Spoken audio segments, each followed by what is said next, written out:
হঠাৎই সেদিনকে আলো আর আমি ঠিক করি কলকাতা যাব, কারণ আমার আর আলোর অনেকগুলো জিনিস কেনাকাটা ছিল। সামনেই আছে শুভর দাদার বিয়ে, তো সেই জন্য ঠিক করলাম আলো আর আমি কলকাতায় একটু ক্যানিং স্ট্রিট যাব টুকটাক কিছু জিনিসপত্র কেনাকাটির জন্য। তো সেইভাবেই মেয়েকে আমার বাপের বাড়িতে রেখে আমি আর আলো ট্রেন দিয়ে বেরিয়ে পড়লাম কলকাতার উদ্দেশ্যে। তো তারপরে আমি আর আলো ট্রেনের প্রচুর ভিড় ঠেলা ঠেলি করে বালির পথ থেকে বসার জায়গা পেয়ে কোনো মতে পৌঁছে গেলাম দুজনে মিলে হাওড়া স্টেশনে।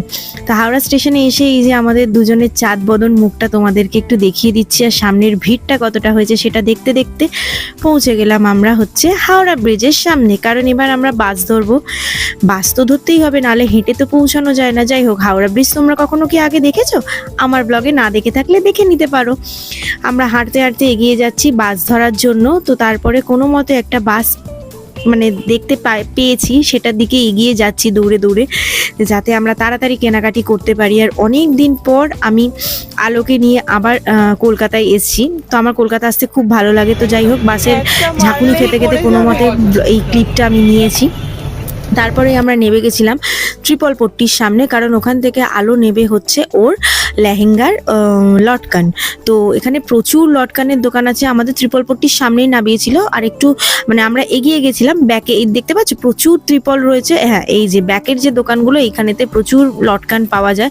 অ্যাকচুয়ালি এখানে বাল্কে নিতে হয় জিনিসপত্র, কিন্তু আমরা যেহেতু সিঙ্গেল নিয়েছিলাম তো আমাদের দামটা দুটো নিয়ে 100 টাকা পড়েছিল, মানে এক এক পিস 50 টাকা করে।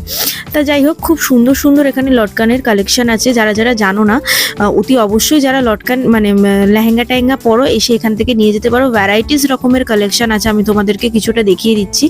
তো এই যে আমার হাতে যে লটকানগুলো দেখতে পাচ্ছ, এই লটকানগুলোই আলো নিয়েছে। এগুলো বেশ নতুনত্ব ডিজাইন, অবশ্যই আমি ওকে পছন্দ করে দিয়েছি, কারণ ও আমার পছন্দ ছাড়া জিনিস খুবই কম কেনে। আমার সঙ্গে যখন যায় আমাকে দিদি পছন্দ করে দাও, তো আমি পছন্দ করে দিলাম। তারপরে এখান থেকে লটকান কিনে আমরা হাঁটতে হাঁটতে সোজা চলে গেলাম বাগনি মার্কেটের সামনে।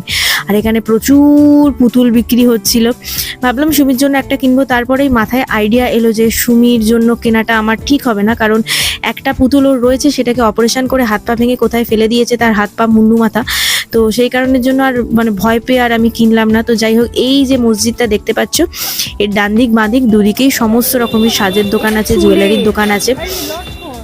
তো আমরা ভিড় ঠেলে ঠেলে ঠেলে ঠেলে পৌঁছে গেলাম একটা সাজের দোকানে। সেখান থেকে কয়েকটা জিনিসপত্র কেনাকাটি ছিল, বাট সেই দোকানে জিনিসগুলো না পাওয়াতে আমরা সোজা চলে গেলাম হচ্ছে সাজের দোকানে। এই যে বাগড়ি মার্কেটের গলিটা আছে, এর ভেতরে কিন্তু প্রচুর গোল্ডেন জুয়েলারির অপশান আছে। এই যে আমরা দোকানটায় এসেছি, এখান থেকে আলোর সমস্ত জিনিসপত্রগুলো কেনাকাটা করলো। কি কিনেছে না কিনেছে সেগুলো তো বিয়ে বাড়ির ব্লগে তোমরা দেখতে পাবে, এখন তোমাদের কিছু দেখাচ্ছি না। যাই হোক, প্রচুর এখান থেকে আমরা শপিং টপিং করে তারপরে আমরা বেরিয়ে গেছি। আমরা যাব বোধহয় এখন টিবোর্ডে খেতে, কারণ মোটামুটি সেই দিন 2:45 বেজে গেছিলো। এই যে আমি বলছি মুখে যে আমাদের এখনো খাওয়া দাওয়া হয়নি। তো ওখান থেকে সোজা বেরিয়ে হাঁটতে হাঁটতে আমরা এলাম ডালহাউসি টিবোর্ডে। আমরা কোনো রকম হোটেলে খাইনি, আমরা মেন স্ট্রিট ফুড যেটা রাস্তায় বসে খায় সেটাই আমরা খেয়েছি ডালহাউসির টিবোর্ডে। 50 টাকা করে এখানে নিয়েছিল চিকেন বিরিয়ানি। অনেকে নাকশিট করবে, ইস কেউ খায় না কি করে, এখানে যারা যারা অফিসে আসে তারা প্রত্যেক দিন এই খাবারই খাচ্ছে, ঠিক আছে। তো যাই হোক, আমার তো খুব ভালো লাগে এখানকার বিরিয়ানি। তো আমি নেওয়ার মতো না হলেও পেট ভরে যাবে যারা এখানে খেতে আসে। তো বিরিয়ানি টিরিয়ানি খেয়ে আমাদের সমস্ত জিনিস কেনাকাটি করে হাঁপাতে হাঁপাতে চলে এসেছি একটা আখের রসের দোকানে। তো এখানে আখের রসটা আলোই খাওয়ালো 20 টাকা করে এক একটা গ্লাস। আখের রসটা খেয়ে এতটাই তৃপ্তি হচ্ছিল, আর কলকাতায় তো শীতের নামগন্ধই নেই। এতটা হেঁটে হেঁটে আমরা পুরো হাওড়া ব্রিজটা হাঁটতে হাঁটতে এসেছি। তো যাই হোক, এখানে আমরা চিয়ার্স করে আখের রসটাকে খেয়ে আমাদের একটু প্রাণটা জুড়িয়ে নিলাম, কারণ তারপরে অতটা হাওড়া ব্রিজটা হাঁটতে হবে। এই যে বলতে বলতেই হাওড়া ব্রিজে চলে এসেছি, দুজনে মিলে হাওড়া ব্রিজ হাঁটছি, কারণ সুমির আপেল কেনার ছিল, ফল টল কেনা ছিল, আরও অনেক কিছু টুকটাক জিনিস কেনাকাটি ছিল। আর এইখানে বাস যেহেতু দাঁড়ায় না, তো সেহেতু আমরা ওই বাগড়ি থেকে পুরোটা হেঁটে হেঁটেই এসছি স্টেশনের দিকে। আর আমরা প্রচণ্ড বিধ্বস্ত হয়ে গেছিলাম, ভাবছিলাম কখন বাড়ি যাব, কারণ আমার সুমির জন্য বড্ড মনটা কেমন করছিল, কারণ সুমিকে ছেড়ে সকাল থেকে বিকেল হয়ে গেছিলো।